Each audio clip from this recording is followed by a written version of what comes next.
Call an ambulance, quick, hurry. My husband, Caleb, who always made me angry, suddenly collapsed on the floor, sweating heavily. The paramedics came right away. They checked Caleb quickly and put him on a stretcher. Then they turned to me and asked, "You're his wife, right? Can you come with us to the hospital?" Caleb looked at me with desperate eyes as they carried him away. I stared back at him. "No, I won't," I said, without hesitation. "What?" Caleb's voice sounded like he couldn't believe it. "Are you leaving me here?" "So?" I replied. "I'm not coming." "What do you mean?" "Just take care of the rest," I said, turning away. "Wait, Lydia, wait," Caleb called out.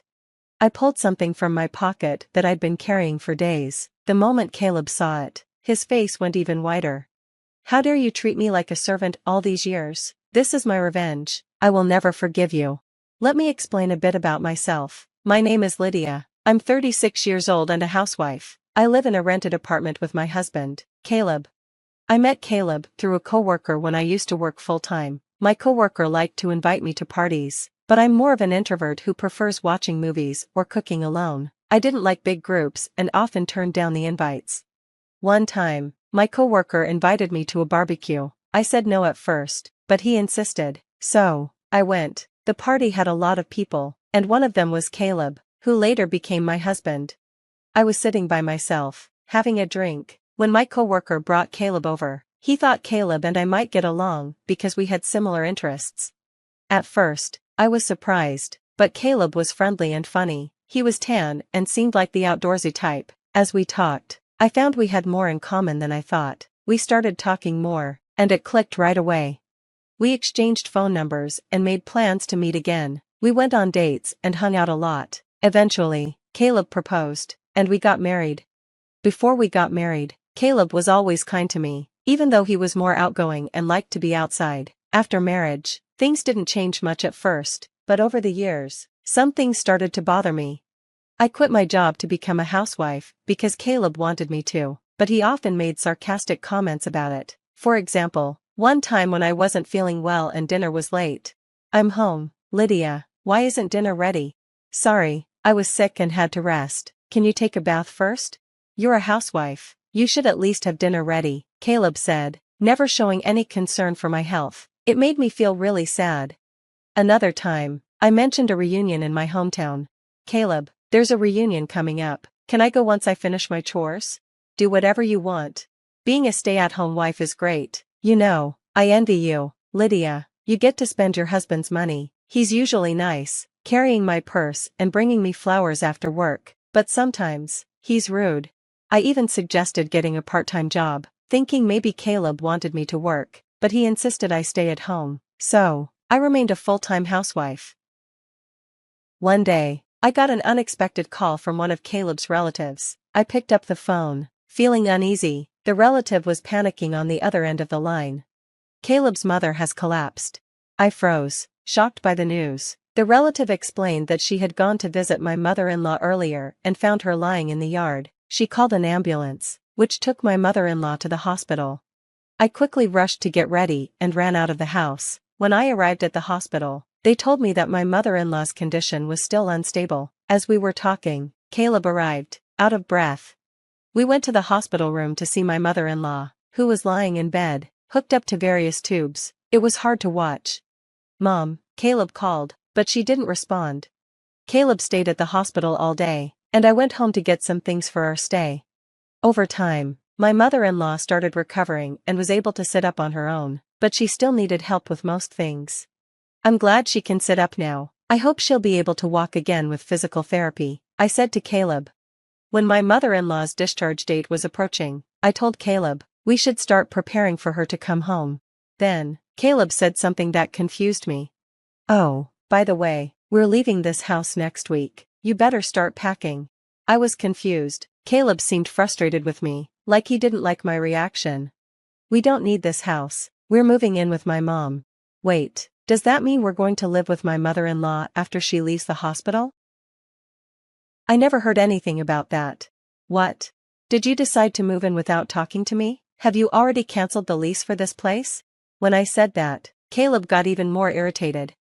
"Of course, I canceled the lease. It's the right thing for us as a family, to live together and help my mom. Don't tell me you don't want to live with her. I'm the one who works, so I won't take any complaints. He said this and walked away with a firm step. I couldn't believe Caleb was being so strict about this. He had cancelled the lease without even discussing it with me. Now, I had no choice but to move. I knew he was worried about his mom, but this was too much. I sighed deeply. A few days later, I found myself living with my mother-in-law. I had never cared for anyone before, so everything was new to me. I spent most of my days feeding, bathing, and helping her use the bathroom. She didn't want my help and hardly spoke to me. When I tried to talk to her, she would hide in bed and say she was in pain. Before she got sick, my relationship with her wasn't bad. We'd sometimes share snacks from the department store. Maybe she was too weak to care for anyone else. Caleb, on the other hand, rarely came home after work. He would go out for drinks and come back in the morning. If he stayed home, he'd find some excuse to leave, and when he was home, he'd just play video games in his room. One day, I decided to talk to him while he was gaming. I know you're busy with work and drinking with your colleagues, but can't you help me take care of your mom when you're home, or at least help with the housework? He didn't even look up from his game.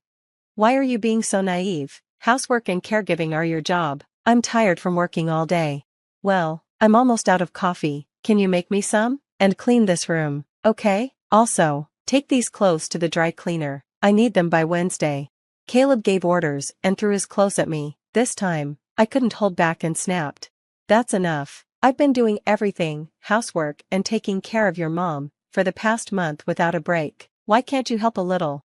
Caleb slammed his game controller onto the desk, stood up, and said angrily, "How dare you talk to me like that? Who do you think is providing for you? If you have a problem, then get out, take your stuff and leave." I hesitated, then said, "I feel bad for my mom. She's going to be left all alone with no one to care for her." I couldn't say anything else. It was true that I didn't have much money saved, and I couldn't leave my mother-in-law, who couldn't do anything for herself. I held back my feelings, picked up his clothes, and left the room. After 6 months of this difficult life, my mother-in-law passed away suddenly. One morning, I went to check on her as usual, but she wasn't breathing. I called an ambulance, but it was too late. Caleb was crying, saying, "I don't know why." But I couldn't cry. I felt cold seeing Caleb cry so easily. I thought, you didn't do anything to help her. And when I realized I didn't have to care for her anymore, I felt a strange sense of relief. I felt guilty for feeling that way.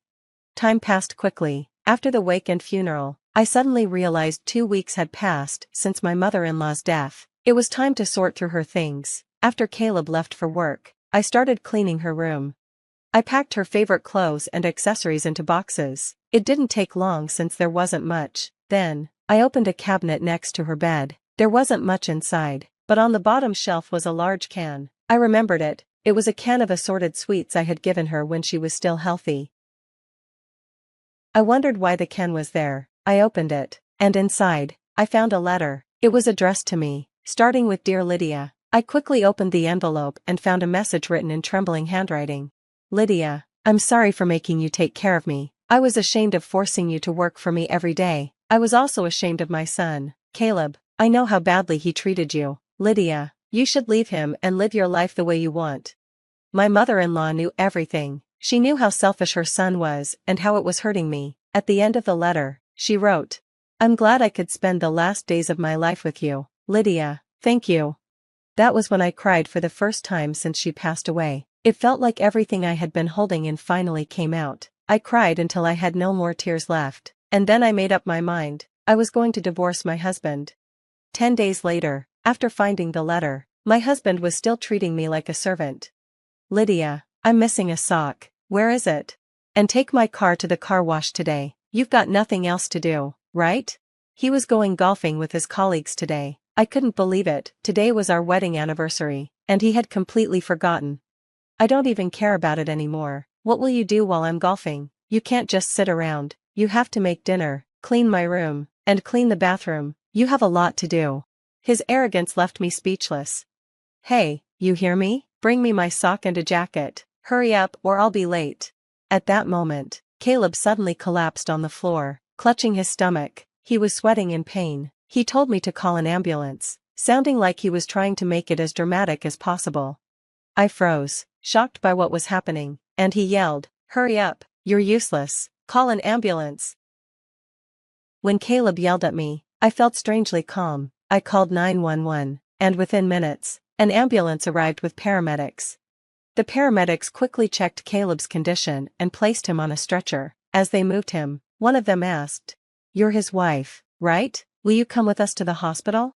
Caleb looked at me with pleading eyes, but I looked right back at him and said firmly, "No, I will not." "What?" Caleb sounded shocked, as if he couldn't believe what I was saying. "This man is a stranger. I'm not coming, please take care of the rest." Then, I pulled out something from my pocket, the divorce papers I had been carrying for days. They were the ones I had been forced to sign after a fight with Caleb. He had always threatened me with them if I didn't obey him. Caleb tried to grab the papers, but the pain was too much for him to move. He just had to lie back on the stretcher. "Excuse me, but please leave now." I said this, and the paramedics finally took Caleb away in the ambulance. He must have looked like the pitiful husband whose wife had divorced him. He deserved to feel embarrassed. I watched the ambulance drive off and then left the house. It took some time, but the divorce papers were accepted, and everything was finalized. While Caleb was in the hospital for a week, I packed up my things and sent them to my parents' house. Then one day, I ran into Caleb at the grocery store. "Lydia, please don't do this. You love me, don't you? Please don't leave me. I know I've made mistakes. I got carried away because you always listened to me." The arrogance he used to have was gone, and he looked completely pathetic. "What are you talking about? The divorce is already final. It's too late for you to act like this. Live your life however you want."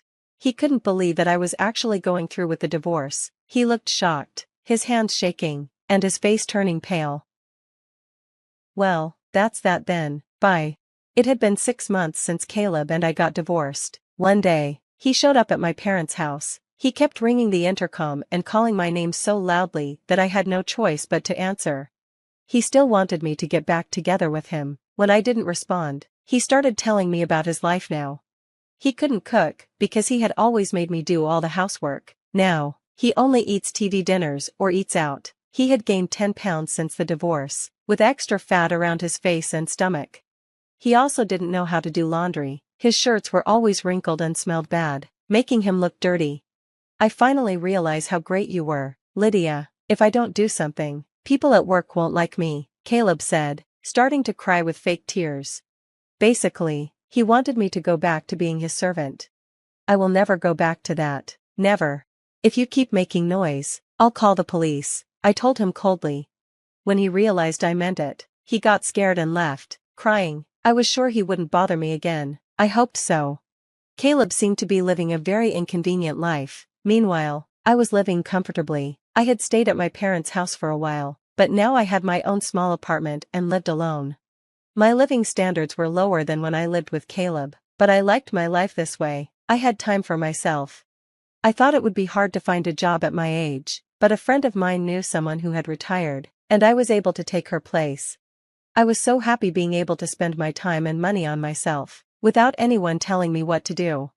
From now on, I want to live at my own pace. This is the start of a new chapter in my life.